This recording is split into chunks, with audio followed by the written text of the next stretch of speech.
thing. We've talked about this before. Some of you guys have done this, some of you guys haven't. We talked about how the wrist is a function of grip. Okay, so one of the things about this is that if he grips as hard as he wants, if I'm sitting here pulling and twisting and stuff like that, it's super hard to try and get that out. But if I can break this thing down 90 degrees, breaking that grip becomes super easy. So what we want to do is we want to look at doing our disarms as a function of the grip. Last week we had a grappling situation where we're all grappling, and then periodically Kyle or myself or whomever would come over and they would drop a gun down and stuff, and then you're both fighting over the gun, and you're both fighting over real estate of the gun because you have 50% of the real estate here, and ideally you would have 50% here. Depending on the type of gun you have, 3-finger gun, Glock 17 with a chop down grip or something like that, you may end up with 40% of the real estate here and 60% up here, which is going to give you better leverage up top. The problem with that is that the more leverage that I have controlling this gun, the less he has. So I've got 60% more area to grab a hold of than he does, and now that gives me kind of a leverage advantage over him. So what we want to be able to do is when we're looking at this, I want to be able to look at controlling the real estate of the gun. Now when we did this in the holster, when we did this in the holster, we talked about the fact that if I'm on the bottom and he's on top, then I'm offensive and he's defensive. If he's grabbing and I'm anchoring in here, then I'm defensive and he's offensive. The same thing is going to occur when we're doing the disarms here. Basically, the guy who's controlling the grip is the guy who's offensive, and the guy who's controlling the muzzle here is defensive. But I want you to see that if we're sitting here lined up on the same side of our bodies here, if I do the wrist, I can break down his grip. But if he does the wrist on me, he can break down mine. The same leverage applies as long as you're both in control here. The downside is that if I'm on the defensive end, it means that I have to come out and then I have to reinsert and possibly re-rack, depending on whether or not there's a malfunction, versus all he has to do is just come up there and get his grip and then orient the muzzle towards me.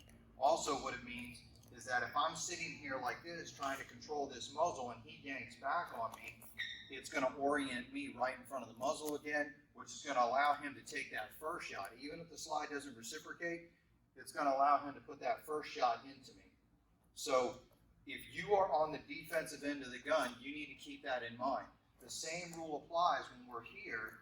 If I'm fighting with this guy, I want this pulled into here. Everybody kind of see the angle of the arm here. One of the kind of truisms in martial arts is that an arm that is less than 90-degree angle is hard to extend. All right, but it's easy to contract. So an arm that is outside 90 degrees is easy to extend, which is how jiu-jitsu guys capitalize on arm bars. When I'm sitting there and you're on the ground and you push up on me, as soon as that arm hits 90 degrees or hits outside 90, boom, I go for that arm bar. You'll never get it compressed back in time, okay?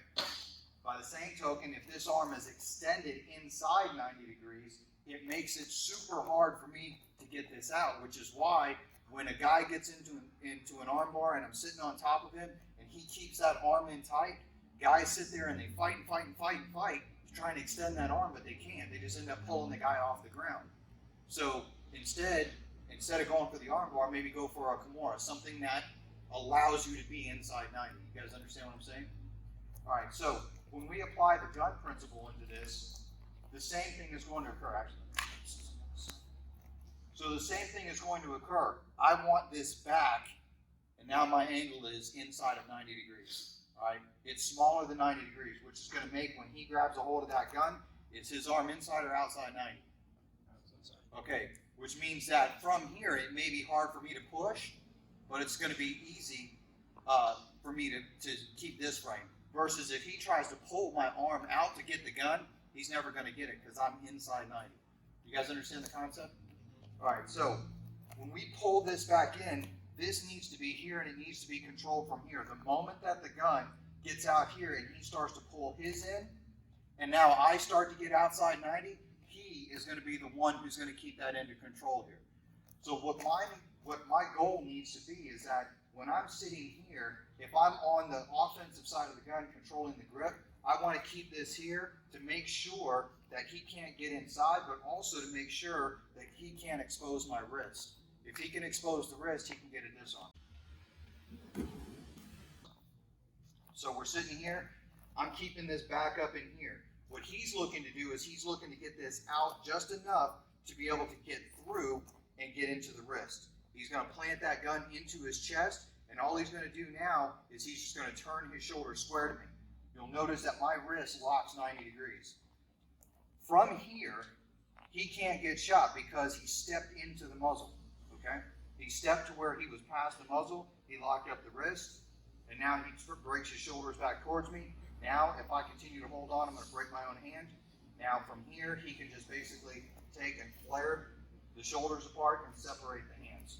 So, there's two ways of him, if he's on the defensive side of this, and I'm back in here, there's two ways for him to get this arm inside of 90, okay? One is for him to try and yank my arm out, which we've already discussed is not going to be likely. The other is for him to step in. So as he steps in, now he's inside 90, now he's isolated the gun, and he's also out of the way of the muzzle, okay? So sometimes it's not the brute force strength thing, you know, just fight harder, he gets in here, and then he's just yanking this here. Sometimes it's just bringing the work chest in to where I'm bringing that muzzle to a place where it can't shoot me, but I'm also getting my arm inside 90 degrees. Now from here, I can go ahead and start executing my disarm.